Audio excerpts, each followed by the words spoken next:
Thank you so much for all the Telugu film audience అండి.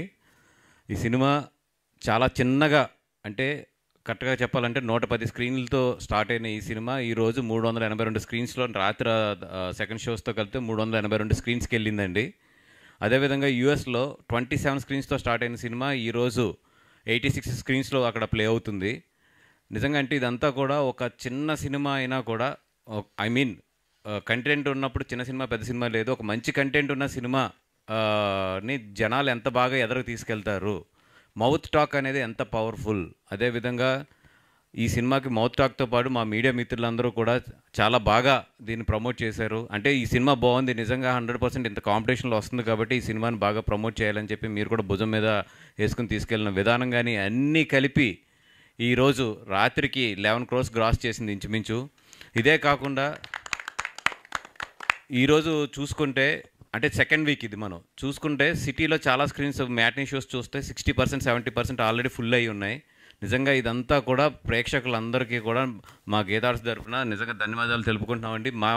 మా guitars నుంచి వచ్చే మంచి మంచి సినిమాలందరినీ, మంచి మంచి సినిమాలన్నీ కూడా మీరు చాలా ప్రోత్సహిస్తారు ఎప్పుడు కూడా. అదేవిధంగా ఆయన కూడా మీరందరూ కూడా భుజాల మీద వేసుకుని ఎదరికి తీసుకెళ్లారు. నేను నిజంగా ఈ స్టేజ్ నుంచి థ్యాంక్స్ చెప్పుకోవాల్సింది నా మిత్రులందరికీ, ఎస్కేఎన్ కానీ, మా ఏలూరు సీన్ కానీ, అదేవిధంగా ఫస్ట్ టైం నాతో పనిచేసాడు వంశీ కాక, తను కూడా మా లాస్ట్ 15 రోజుల నుంచి కూడా మా చెప్పాలంటే నా రూమ్మేట్, ఇప్పుడు కాదులేండి,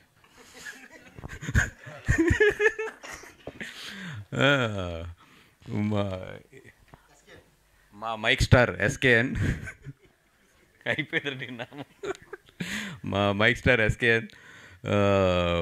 వాడు లాస్ట్ 15 రోజుల నుంచి కూడా మొత్తం ఎక్కడ వదలకుండా ఈ సినిమాని, నేను ఎంత కాపీ పనుల్లో ఇట్లా ఉన్నా కూడా డైరెక్టర్ గారు నేనుని మొత్తం తన భుజాల మీద వేసుకుని మన ఏలూరు సీన్తో వీళ్ళందరితో కలిపి ఎదరికి తీసుకెళ్ళాడు. నిజంగా మా టీం తరపున అందరి తరపు నుంచి కూడా వాడికి థ్యాంక్స్ చెప్పాలి. ఎందుకంటే తన సినిమాని తను ప్రమోట్ చేసుకుంటాడు, లేదంటే కనుక బాగా ఒక స్టేజ్ మీదకి వెళ్తే బాగా మాట్లాడతాడు. ఇవన్నిటితో పాటు వాడికి ఎప్పుడు కూడా నేనంటే ఒక పర్సనల్ ఎమోషన్ ఉంటుంది. ఈరోజు మార్నింగ్ కూడా పాపం ఎక్కడ టైం మిస్ అయితే 9:30కి వచ్చి కూర్చుని నా మీద ఎంత అలిగినా ఏం చేసినా కూడా ఓపిక్గా కూర్చున్నాడు. థ్యాంక్ యూ రా ఫర్, థ్యాంక్స్ చెప్పకూడదు బట్ ఓకే ఇది. అండ్ ఇంకొక 1 వీక్ ఈ మీడియా మిత్రులందరూ కూడా నాకు ఈ సినిమాకి ఇట్లా సపోర్ట్ చేస్తే 2 బెనిఫిట్స్ అండి. ఒకటి ఏంటంటే నా ఫైనాన్షియల్ బెనిఫిట్, ఇవన్నీ పక్కన పెడితే చిన్న సినిమా, ఒక మంచి కథతో ఒక సినిమా తీద్దాము అనుకున్న వాళ్ళందరికీ కూడా ఈ సినిమా చాలా ఇన్స్పిరేషన్ ఇస్తుంది. ఇది కానీ మొన్న ఆడిన కమిటీ కుర్రోలు కానీ ఎన్నిటి వల్ల ఏంటంటే మళ్ళీ ఎక్కడో చిన్న హోప్ కోల్పోతున్న కంటెంట్ ఉన్న థియేటర్లకు జనాలు వస్తారా రారా అనే హోప్ కోల్పోతున్న జనాలందరికీ కూడా చాలా మంచి ఇదైతే ఇది ఇచ్చింది. నిజంగా దానికన్నా ఈ 2 సినిమాలు బాగా ఆడాలని చెప్పి నేను కోరుకుంటున్నాను. ఇంకా బాగా ఆడి అందరికీ కూడా ఒక గట్టి నమ్మకాన్ని తీసుకురావాలని చెప్పి కోరుకుంటున్నాను. అదేవిధంగా మా నితిన్ గారు లక్కీ స్టార్ అనే కన్నా కూడా ఆయన కంటెంట్ జడ్జిమెంట్ అనొచ్చు నిజంగా చెప్పాలంటే. ఎందుకంటే ఇప్పుడే చెప్తున్నారు, వాళ్ళ ఫాదర్ రోజుకి 2 సినిమాలు చూస్తారండి. మీకు వాళ్ళ ఫాదర్ రోజుకి 2 సినిమాలు చూడకుండా నిద్రపోరు. అంటే 100% ఆయన అంత సినిమా నాలెడ్జ్ ఉందంటే డెఫినెట్గా వాళ్ళ ఇంట్లో ఉన్న జనాలందరికీ కూడా సినిమాల మీద చాలా గట్టి గ్రిప్ నాలెడ్జ్ ఉంటుంది. నేను ఫస్ట్ నుంచి అనుకున్నా, ఇతనికి కథ చెప్పగానే అసలు 2వ నిమిషం ఆలోచించకుండా ఎందుకు ఈయన ఓకే చేశాడు, ఎట్లా ఓకే చేశాడు అనుకున్నాం. తర్వాత తెలుసుకున్నప్పుడు అర్థమైంది ఏంటంటే మేబీ వాళ్ళ ఫాదర్ అన్ని సినిమాలు చూస్తాం, వాళ్ళ ఇంట్లో సినిమాల గురించి డిస్కషన్, ఇవన్నిటిలో కూడా ఎప్పుడో ఒక నాలెడ్జ్ అనేది డెవలప్ అవుతుంది. ఐ థింక్ మీ అదృష్టంలో మీ నాన్నగారితో పెద్ద పాత్ర అయి ఉండొచ్చు, వచ్చండి. అండ్ ఒక సినిమాని ఎంచుకునే విధానం కానీ, ఉత్తినే రావు బ్యాక్ టు బ్యాక్ హిట్స్ అని ఎప్పుడు కూడా, ఒక సినిమాని ఎంచుకునే విధానం కానీ, అపార్ట్ ఫ్రమ్ ఎవ్రీథింగ్ సినిమా బాగుందా లేదని చూసుకోవడం కానీ, ఎన్నిటిలోని కూడా ఆల్రెడీ నితిన్ నాకు తెలిసి ఒక 10-15 మెట్లు ఆల్రెడీ ఎక్కేశాడు. డెఫినెట్గా అతని దగ్గర నుంచి అయితే నేను ఫ్లాప్ పడదు అనేది మాత్రం అనుకుంటున్నాను. ఎందుకంటే తనకు ఒక మినిమం ఒక సినిమాకి ఏదైతే ఒక మోర్ దాన్ జడ్జిమెంట్ అన్నింటికి కన్నా కూడా ఒక సినిమా మీద ఒక కామన్ సెన్స్ అనేది ఒకటి ఉంటుంది. అది మాత్రం 100% నితిన్కి బాగుంది. కాబట్టి తన దగ్గర నుంచి అయితే ఫ్లాప్ డిజాస్టర్లు అయితే మాత్రం రావు అనే చెప్పి కోరుకుంటున్నాను. Thank you.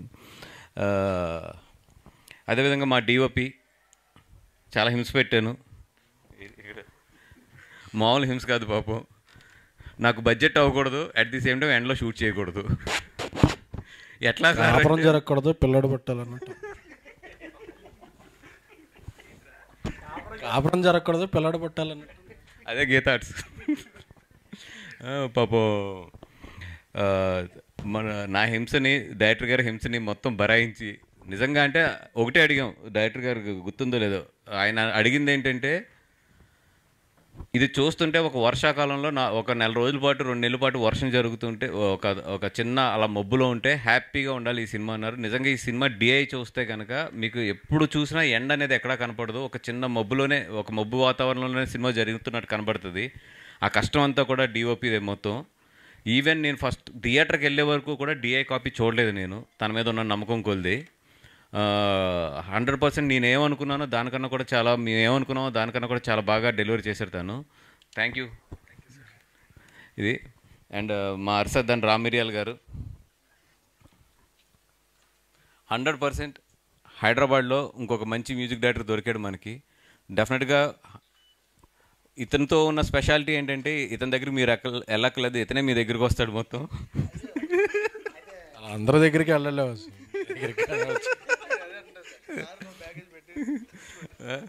నిజంగా చెప్తున్నాను, హ్యాపీగా మా మా ఇంట్లోనో లేకపోతే అంటే మన ఆఫీస్లోనో కూర్చొని ఒక మంచి మ్యూజిక్ని తయారు చేసుకోవచ్చు నిజంగా. ఎందుకంటే చాలామంది రికార్డింగ్ అంటే ఎక్కడెక్కడికో తీసుకెళ్ళి ఏదేదో అంటారు, అదేమీ లేకుండా ఆగరదు, చక్కగా ఎక్కడన్నా సరే ఓ మ్యూజిక్ని క్రియేట్ చేయొచ్చు అని చెప్పి మాత్రం తన దగ్గర నుంచి చాలా నేర్చుకున్నాను నేను. Thank you Arshad and all the best. అది మా ఆటగాడు, మా పోటుగాడు.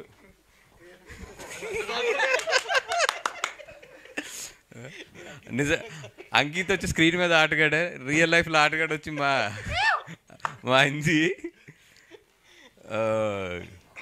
అంటే ఇండస్ట్రీకి వచ్చి ఎన్ని సంవత్సరాలు అవుతుంది? ఇండస్ట్రీకి వచ్చి 12 సంవత్సరాలు అవుతుంది. అనిల్ రావిపూడి గారి దగ్గర, చాలామంది దగ్గర కూడా అసిస్టెంట్ డైరెక్టర్ దగ్గర నుంచి అసోసియేట్ డైరెక్టర్ వరకు కూడా పనిచేసుకుంటూ వచ్చాడు. కానీ తనలో ఉన్న గొప్ప గుణం ఏంటంటే అమలాపురం తీయలేదు. హైదరాబాద్ వచ్చినా కూడా అమలాపురం అలాగే ఉంది ఈ రోజుకి. అది ఉన్నంతసేపు సినిమాలు బాగా తీస్తాడు డెఫినెట్గా, ఎందుకంటే మన రూట్స్ మర్చిపోయినంతసేపుని. 100% నెక్స్ట్ సినిమా కూడా నాకే చేస్తున్నాడు. Stage commitment, no guarantee. అది నో గ్యారంటీయా ఏరా? జనరల్గా ఇట్లా వచ్చా డైరెక్ట్లు బయటకు వెళ్ళిపోతారు కదా. ఏం లేదు, 100% నాకు చేస్తున్నాడు. డెఫినెట్గా మంచి కథతో మళ్ళీ మీ అందరి ముందుకు కూడా వస్తాం. అంజీ మళ్ళీ మాట్లాడుకుందాం. ఎవడన్నా నాకు గట్టిగా వేస్తాడంటే లైఫ్లో ఆడేస్తాడు, నాకు ఇంక బయట ఎవడ అవసరం లేదు. డెఫినెట్గా మా అంజీ మళ్ళీ కథ కూడా విన్నాను. డెఫినెట్గా మళ్ళీ మంచి హిట్ సినిమాతో ఎదురుకొస్తాము. Anji all the best for your entire career and everything.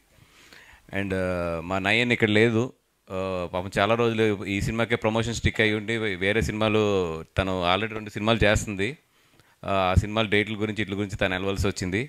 And thanks for entire my team. ఏదన్నా ఎవరన్నా మర్చిపోయి ఉన్నా కూడా క్షమించండి, ఎందుకంటే నా వెనకాల ఎస్కేఎన్ గడు ఉన్నప్పుడు నాకు వచ్చిన టెన్షన్ ఉంటుంది. వాడితో గమ్మును మాట్లాడిస్తే ఒక 2-3 బిట్లైనా దొరుకుతాయి. బిట్లంటే ఐ మీన్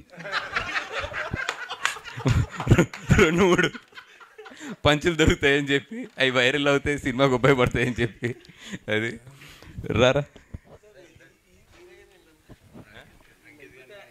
సారీ